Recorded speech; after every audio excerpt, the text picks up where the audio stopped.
नमस्कार। तो इंतजार खत्म हुआ। भारत का केंद्रीय बजट 2026 आ चुका है और यही बजट ये तय करने वाला है कि आने वाले साल में देश की आर्थिक गाड़ी किस पटरी पर दौड़ेगी। तो चलिए इस विश्लेषण में सीधे उन मुद्दों पर बात करते हैं जो असल में मायने रखते हैं, मतलब आम इंसान की जेब से लेकर देश के भविष्य तक। तो वो सबसे बड़ा सवाल जो हम सबके दिमाग में घूम रहा है, आखिर इस बजट में भारत और भारत के लोगों के लिए क्या है? ये हमारी इकोनॉमी को, हमारी जेब को और हमारे कल को कैसे बदलने वाला है? आइए मिलकर इन्हीं सवालों के जवाब ढूंढते हैं। हमने इस पूरे विश्लेषण को 5 आसान हिस्सों में बांटा है। सबसे पहले समझेंगे कि सरकार की सोच क्या है, उसका विजन क्या है, फिर देखेंगे कि इसका सीधा असर आम इंसान की जेब और टैक्स पर क्या पड़ेगा। इसके बाद बात करेंगे इंडस्ट्री की, फिर आम जनता से जुड़ी योजनाओं की और हाँ, आखिर में बजट के बड़े बड़े आंकड़ों पर भी एक नज़र डालेंगे। तो चलिए शुरू करते हैं पहले हिस्से से, बजट का विजन। देखिए, किसी भी बड़े ऐलान की बारीकियों में जाने से पहले यह समझना बहुत जरूरी है कि सरकार की सोच क्या है, उसकी फिलॉसफी क्या है। प्रधानमंत्री नरेंद्र मोदी के शब्दों में कहें तो ये बजट देश के भविष्य का बजट है। अब देखिए, इस एक लाइन में ही बजट के दो मेन टारगेट साफ हो जाते हैं। एक तो महंगाई पर लगाम लगाना और दूसरा देश को एक लंबी रेस के लिए तैयार करना। मतलब ये कोई शॉर्ट टर्म प्लान नहीं है, बल्कि एक लॉन्ग टर्म सोच का इशारा है। और इस भविष्य की सोच का जो सेंटर पॉइंट है वो है विकसित भारत का कॉन्सेप्ट। ये सिर्फ एक शब्द नहीं है, बल्कि अगले 25 सालों के लिए देश की ग्रोथ और खुशहाली का एक पूरा रोड मैप है।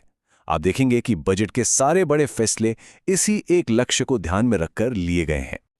और इस विजन को हकीकत में बदलने के लिए फाइनेंस मिनिस्टर ने 3 खास कर्तव्यों की बात की है। पहला, इकोनॉमिक ग्रोथ की रफ्तार को तेज करना और उसे बनाए रखना। दूसरा, लोगों की उम्मीदों को पूरा करना और उनकी काबिलियत को बढ़ाना। और तीसरा, ये पक्का करना कि देश के संसाधन सब तक पहुंचें। ये 3 पिलर्स हैं जिन पर इस पूरे बजट की इमारत खड़ी है। चलिए अब आते हैं उस सेक्शन पर जिसका हम सबको बेसब्री से इंतजार रहता है। ये देखते हैं कि ये सब हमारी पर्सनल फाइनेंस पर कैसे असर डालेगा। यहां हम टैक्स और आम इंसान की जेब से जुड़ी सीधी बातों पर फोकस करेंगे। तो टैक्स पेयर्स के लिए ईज ऑफ लिविंग को बेहतर बनाने पर काफी जोर है। सबसे बड़ी खबर यह है कि 1 अप्रैल से एक नया इनकम टैक्स एक्ट लागू हो रहा है। एक और अच्छी बात, रोड एक्सीडेंट के मुआवजे पर जो ब्याज मिलता है वो अब टैक्स फ्री होगा। साथ ही इनकम टैक्स रिटर्न यानी आईटीआर फाइल करने की डेडलाइन को अलग अलग कैटेगरी के लिए बांट दिया गया है। हाँ, पर आईटीआर 1 और आईटीआर 2 भरने वालों के लिए आखिरी तारीख 31 जुलाई ही है। जो लोग शेयर बाजार में फ्यूचर्स में ट्रेड करते हैं उनके लिए एक ज़रूरी अपडेट है। उनके लिए जो ट्रांजैक्शन टैक्स था उसे 0.02% से बढ़ाकर 0.05% कर दिया गया है। इसका सीधा मतलब है कि उनकी ट्रेडिंग कॉस्ट अब थोड़ी बढ़ जाएगी। अच्छा, बजट का एक सीधा असर कुछ चीज़ों की कीमतों पर भी दिखने वाला है। टैक्स में बढ़ोतरी की वजह से तंबाकू से जुड़े प्रोडक्ट्स की रिटेल कीमतों में 15% से 40% तक का इजाफा हो सकता है। तो हाँ, कुछ चीज़ें महंगी होने वाली हैं।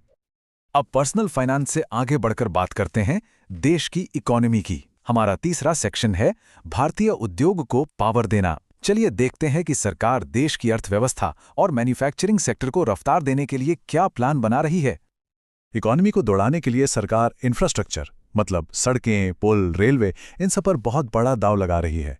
इसके लिए 12.2 लाख करोड़ रुपए के पब्लिक कैपिटल एक्सपेंडिचर का प्रस्ताव है। ये एक बहुत बहुत बड़ा अमाउंट है और इसका मकसद है पूरे देश में बड़े बड़े इंफ्रा प्रोजेक्ट्स को तेजी देना और साथ ही जॉब्स के नए मौके बनाना।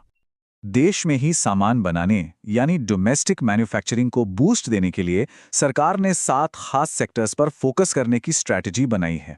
आप देख सकते हैं, बायोफार्मा के लिए शक्ति स्ट्रैटेजी है, सेमीकंडक्टर के लिए ISM 2.0 लॉन्च हो रहा है, इलेक्ट्रॉनिक्स से लेकर टेक्सटाइल तक हर सेक्टर के लिए खास प्लान्स हैं ताकि भारत दुनिया का एक बड़ा मैन्युफैक्चरिंग हब बन सके। देश की सुरक्षा को भी टॉप प्रायोरिटी पे रखा गया है। रक्षा मंत्रालय यानी डिफेंस मिनिस्ट्री को 7.8 लाख करोड़ रुपए का भारी भरकम बजट दिया गया है और इसमें खास जोर है हमारी सेनाओं के मॉडर्नाइजेशन पर, यानी उन्हें नए और बेहतर हथियारों और टेक्नोलॉजी से लैस करने पर। भारत को दुनिया की टेक सुपर पावर बनाने की दिशा में ये एक बहुत बड़ा कदम है। सेमीकंडक्टर और इलेक्ट्रॉनिक्स कंपोनेंट्स के सेक्टर को बढ़ावा देने के लिए 40,000 करोड़ रुपए का आवंटन किया गया है। इसका सीधा मकसद देश में चिप मैन्युफैक्चरिंग को तेजी देना है। चलिए अब आते हैं हमारे चौथे सेक्शन पर। इंडस्ट्री और इकोनॉमी के बाद अब देखते हैं कि ये बजट आम लोगों के लिए, सोशल वेलफेयर और एम्पावरमेंट के लिए क्या लेकर आया है। सरकार का मकसद बिल्कुल साफ है।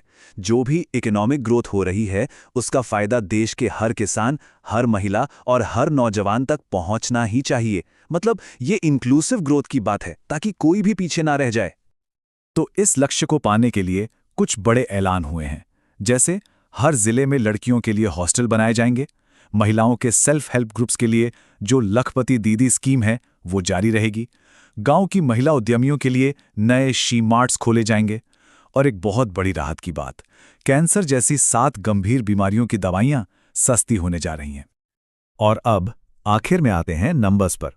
चलिए पूरे बजट को आंकड़ों के नज़र से समझते हैं और देखते हैं कि देश की फाइनेंशियल हेल्थ कैसी दिख रही है। ये चार्ट बहुत जरूरी है। ये दिखाता है कि सरकार अपने खर्चों को लेकर कितनी अनुशासित है। आप देख सकते हैं कि राजकोषीय घाटे का जो टारगेट है उसे जीडीपी के 4.4% से घटाकर 4.3% कर दिया गया है। ये एक अच्छा संकेत माना जाता है, जो दिखाता है कि इकोनॉमिक मैनेजमेंट सही दिशा में है। अब इस बजट के साइज को समझने के लिए इन नंबर्स को देखिए। कुल खर्चा करीब 53.5 लाख करोड़ रुपए का अनुमान है। वहीं सरकार की कुल कमाई बिना कोई कर्ज लिए वो है 36.5 लाख करोड़। इसका मतलब जो बीच का गैप है, यानी लगभग 17.0 लाख करोड़ रुपए, वो उधार लेकर पूरा किया जाएगा। तो ये जो फिस्कल डेफिसिट शब्द हम बार बार सुन रहे हैं, ये आखिर है क्या? इसे बिल्कुल आसान भाषा में समझते हैं। ये सरकार की कुल कमाई और उसके कुल खर्चे के बीच का अंतर है, और इस गैप को कर्ज लेकर भरा जाता है। ठीक वैसे ही जैसे हमारे घर में अगर आमदनी से ज्यादा खर्चा हो जाए तो हमें लोन लेना पड़ता है। तो कुल मिलाकर ये बजट एम्पावरमेंट के लिए एक बड़ा और महत्वाकांक्षी ब्लूप्रिंट पेश करता है। इसमें भविष्य का एक विजन है, इंडस्ट्री के लिए प्लान्स हैं और लोगों के लिए भी कई पहल हैं। लेकिन सबसे बड़ा सवाल वही है कि क्या इसका एग्जीक्यूशन इसकी महत्वाकांक्षा से मेल खाएगा? और इसका जवाब तो हमें आने वाला वक्त ही देगा। हमारे साथ जुड़ने के लिए शुक्रिया।